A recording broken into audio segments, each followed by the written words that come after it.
دوستوں، اس طرح انہوں نے تمام سوراخ بند کر دیے مگر ایک سوراخ رہ گیا اور اسی میں سانپ تھا۔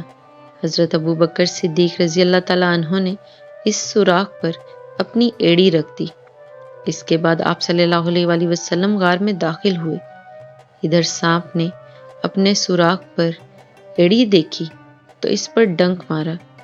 تکلیف کی شدت سے حضرت ابوبکر صدیق رضی اللہ تعالیٰ عنہ کی آنکھوں سے آنسو نکل پڑے، لیکن انہوں نے اپنے منہ سے آواز نہ نکلنے دی، اس لیے کہ اس وقت آپ صلی اللہ علیہ وآلہ وسلم ان کے زانوں پر سر رکھ کر سو رہے تھے۔ حضرت ابوبکر صدیق رضی اللہ تعالیٰ عنہ نے سانپ کے ڈسنے کے باوجود اپنے جسم کو ذرا سی بھی حرکت نہ دی، نہ آواز نکالی کہ کہیں آپ صلی اللہ علیہ وآلہ وسلم کی آنکھ نہ کھل جائے۔ تاہم آنکھ سے آنسو نکلنے کو وہ کسی طرح نہ روک سکے۔ وہ حضور صلی اللہ علیہ وآلہ وسلم پر گرے۔ ان کے گرنے سے حضور صلی اللہ علیہ وآلہ وسلم کی آنکھ کھل گئی۔ آپ صلی اللہ علیہ وآلہ وسلم نے حضرت ابوبکر صدیق رضی اللہ تعالیٰ عنہ کی آنکھوں میں آنسو دیکھے تو پوچھا، ابوبکر کیا ہوا؟ انہوں نے جواب دیا، آپ صلی اللہ علیہ وآلہ وسلم پر میرے ماں باپ قربان، مجھے سانپ نے ڈس لیا ہے۔ آپ صلی اللہ علیہ وآلہ وسلم نے اپنا لعاب دہن سانپ کے کانٹے کی جگہ پر لگا دیا۔ اس سے تکلیف اور زہر کا اثر فوراً دور ہو گیا۔ صبح ہوئی، آپ صلی اللہ علیہ وآلہ وسلم کو حضرت ابوبکر صدیق رضی اللہ تعالیٰ عنہ کے جسم پر چادر نظر نہ آئی تو دریافت کیا، ابوبکر چادر کہاں ہے؟ انہوں نے بتایا، اللہ کے رسول، میں نے چادر پھاڑ پھاڑ کر اس غار کے سوراخ بند کیے تھے۔ آپ صلی اللہ علیہ وآلہ وسلم نے دعا کے لیے ہاتھ اٹھا دیے اور فرمایا، اے اللہ، ابوبکر کو جنت میں میرا ساتھی بنانا۔ اسی وقت اللہ تعالیٰ نے وحی کے ذریعے خبر دی کہ آپ کی دعا قبول کر لی گئی ہے۔ ادھر قریش کے لوگ نبی صلی اللہ علیہ وآلہ وسلم کی تلاش میں اس غار کے قریب آ پہنچے۔ ان میں سے چند ایک جلدی سے آگے بڑھ کر غار میں جھانکنے لگے۔ غار کے دہانے پر انہیں مکڑی کا جالا نظر آیا، ساتھ ہی 2 جنگلی کبوتر نظر آئے۔ اس پر ان میں سے ایک نے کہا، اس غار میں کوئی نہیں ہے۔ ایک روایت میں یوں آیا ہے، ان میں امیہ بن خلف بھی تھا۔ اس نے کہا، اس غار کے اندر جا کر دیکھو۔ کسی نے جواب دیا، غار کے اندر جا کر دیکھنے کی کیا ضرورت ہے؟ غار کے منہ پر بہت جالے لگے ہوئے ہیں، اگر وہ اندر جاتے تو یہ جالے باقی نہ رہتے، نہ یہاں کبوتر کے انڈے ہوتے۔ حضرت ابوبکر صدیق رضی اللہ تعالیٰ عنہ نے جب ان لوگوں کو غار کے دہانے پر دیکھا تو آپ رو پڑے اور دبی آواز میں بولے، اللہ کی قسم، میں اپنی جان کے لیے نہیں روتا، میں تو اس لیے روتا ہوں کہ کہیں یہ لوگ آپ صلی اللہ علیہ وآلہ وسلم کو تکلیف نہ پہنچائیں۔ اس پر نبی صلی اللہ علیہ وآلہ وسلم نے ارشاد فرمایا، ابوبکر غم نہ کرو، اللہ ہمارے ساتھ ہے۔ اسی وقت اللہ تعالیٰ نے حضرت ابوبکر رضی اللہ تعالیٰ عنہ کے دل کو سکون بخش دیا۔ ان حالات میں ابوبکر صدیق رضی اللہ تعالیٰ عنہ کو پیاس محسوس ہوئی۔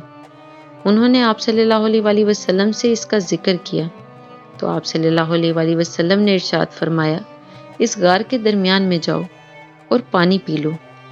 صدیق اکبر رضی اللہ تعالیٰ عنہ اٹھ کر غار کے درمیان میں پہنچے۔ وہاں انہیں اتنا بہترین پانی ملا کہ شہد سے زیادہ میٹھا، دودھ سے زیادہ سفید اور مشک سے زیادہ خوشبو والا تھا۔ انہوں نے اس میں سے پانی پیا۔ جب وہ واپس آئے تو آپ صلی اللہ علیہ وآلہ وسلم نے ان سے فرمایا، اللہ تعالیٰ نے جنت کی نہروں کے نگران فرشتے کو حکم فرمایا کہ اس غار کے درمیان میں جنت الفردوس سے ایک چشمہ جاری کر دیں تاکہ تم اس میں سے پانی پی سکو۔ یہ سن کر حضرت ابوبکر صدیق رضی اللہ تعالیٰ عنہ حیران ہوئے اور عرض کیا کہ اللہ کے نزدیک میرا اتنا مقام ہے؟ آپ صلی اللہ علیہ وآلہ وسلم نے ارشاد فرمایا، ہاں، بلکہ اے ابوبکر، اس سے بھی زیادہ ہے۔ قسم ہے اس ذات کی جس نے مجھے حق کے پیغام کے ساتھ نبی بنا کر بھیجا ہے، وہ شخص جو تم سے بغض رکھے جنت میں داخل نہیں ہوگا۔ غرض قریش مایوس ہو کر غار سور سے ہٹ آئے اور ساحلی علاقوں کی طرف چلے گئے۔ ساتھ ہی انہوں نے اعلان کر دیا، جو شخص محمد یا ابو بکر کو گرفتار کرے یا قتل کرے، اسے 100 اونٹ انعام میں دیے جائیں گے۔ آپ صلی اللہ علیہ وآلہ وسلم اور ابو بکر رضی اللہ تعالیٰ عنہ اس غار میں 3 دن تک رہے۔ اس دوران ان کے پاس حضرت ابو بکر رضی اللہ تعالیٰ عنہ کے بیٹے عبداللہ رضی اللہ تعالیٰ عنہ بھی آتے جاتے رہے۔ یہ اس وقت کم عمر تھے مگر حالات کو سمجھتے تھے۔ اندھیرا پھیلنے کے بعد یہ غار میں آ جاتے اور منہ اندھیرے فجر کے وقت وہاں سے واپس آ جاتے۔ اس سے قریش یہ خیال کرتے کہ انہوں نے رات اپنے گھر میں گزاری ہے۔ اس طرح قریش کے درمیان دن بھر جو باتیں ہوتی یہ ان کو سنتے اور شام کو آپ صلی اللہ علیہ وآلہ وسلم کے پاس پہنچ کر بتا دیتے۔ حضرت ابو بکر صدیق رضی اللہ تعالیٰ عنہ کے ایک غلام حضرت عامر بن فہیرہ رضی اللہ تعالیٰ عنہ تھے۔ یہ پہلے طفیل نامی ایک شخص کے غلام تھے۔ جب یہ اسلام لے آئے تو طفیل نے ان پر ظلم ڈھانا شروع کیا۔ اس پر حضرت ابو بکر رضی اللہ تعالیٰ عنہ نے اس سے انہیں خرید کر آزاد کر دیا۔ یہ حضرت ابو بکر رضی اللہ تعالیٰ عنہ کی بکریاں چرایا کرتے تھے۔ یہ بھی ان دنوں غار تک آتے جاتے رہے۔ شام کے وقت اپنی لکڑیاں لے کر وہاں پہنچ جاتے اور رات کو وہیں رہتے۔ صبح منہ اندھیرے حضرت عبداللہ رضی اللہ تعالیٰ عنہ کے جانے کے بعد یہ بھی وہاں سے اپنی بکریاں اسی راستے سے واپس لاتے تاکہ ان کے قدموں کے نشانات مٹ جائیں۔ ان 3 راتوں تک ان کا برابر یہی معمول رہا۔ یہ ایسا حضرت ابو بکر صدیق رضی اللہ تعالیٰ عنہ کی ہدایت پر کرتے تھے۔ حضرت عبداللہ رضی اللہ تعالیٰ عنہ کو بھی حضرت ابو بکر صدیق رضی اللہ تعالیٰ عنہ نے ہی یہ حکم دیا تھا کہ وہ دن بھر قریش کی باتیں سنا کریں اور شام کو انہیں بتایا کریں۔ عامر بن فہیرہ رضی اللہ تعالیٰ عنہ کو بھی ہدایت دی تھی کہ دن بھر بکریاں چرایا کریں اور شام کو غار میں ان کا دودھ پہنچایا کریں۔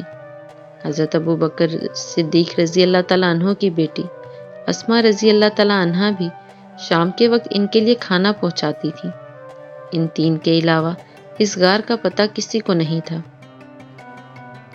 3 دنوں اور رات گزرنے پر آپ صلی اللہ علیہ وآلہ وسلم نے حضرت اسماء رضی اللہ تعالیٰ عنہ سے فرمایا، اب تم علی کے پاس جاؤ، انہیں غار کے بارے میں بتا دو اور ان سے کہو وہ کسی رہبر کا انتظام کر دیں۔ آج رات کا کچھ پہر گزرنے کے بعد وہ رہبر یہاں آ جائے۔ چنانچہ حضرت اسماء رضی اللہ تعالیٰ عنہ سیدھی حضرت علی رضی اللہ تعالیٰ عنہ کے پاس آئیں۔ انہیں آپ صلی اللہ علیہ وآلہ وسلم کا پیغام دیا۔ حضرت علی رضی اللہ تعالیٰ عنہ نے فوراً اجرت کا ایک رہبر کا انتظام کیا۔ اس کا نام عریقت بن عبداللہ لیثا تھا۔ یہ رہبر رات کے وقت وہاں پہنچا۔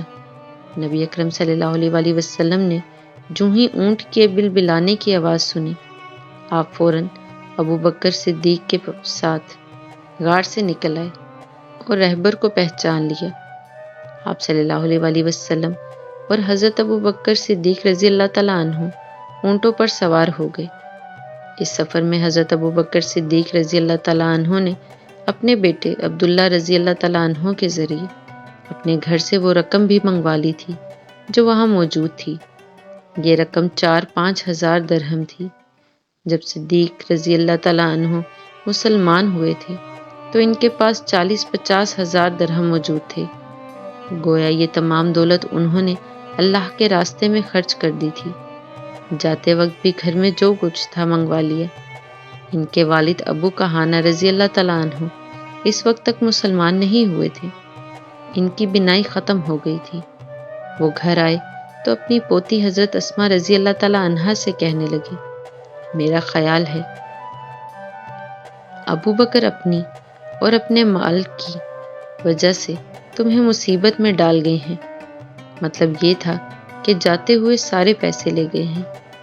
یہ سن کر حضرت اسماء رضی اللہ تعالیٰ عنہا نے کہا، نہیں بابا، وہ ہمارے لیے بڑی خیر و برکت چھوڑ گئے ہیں۔ حضرت اسماء کہتی ہیں، اس کے بعد میں نے کچھ کنکر ایک تھیلی میں ڈالے اور ان کو طاق میں رکھ دیا۔ اس میں میرے والد اپنے پیسے رکھتے تھے۔ پھر اس تھیلی پر کپڑا ڈال دیا اور اپنے دادا کا ہاتھ ان پر رکھتے ہوئے میں نے کہا، یہ دیکھیے روپے یہاں رکھے ہیں، ابو کہانہ رضی اللہ تعالیٰ عنہ نے اپنا ہاتھ رکھ کر محسوس کیا اور بولے، اگر وہ یہ مال تمہارے لیے چھوڑ گئے ہیں تب فکر کی کوئی بات نہیں، یہ تمہارے لیے کافی ہے۔ حالانکہ حقیقت یہ تھی کہ والد صاحب ہمارے لیے کچھ بھی نہیں چھوڑ کر گئے تھے۔ دوستوں، آج کے لیے اتنا ہی۔ اس سلسلے کو مزید جاری رکھیں گے۔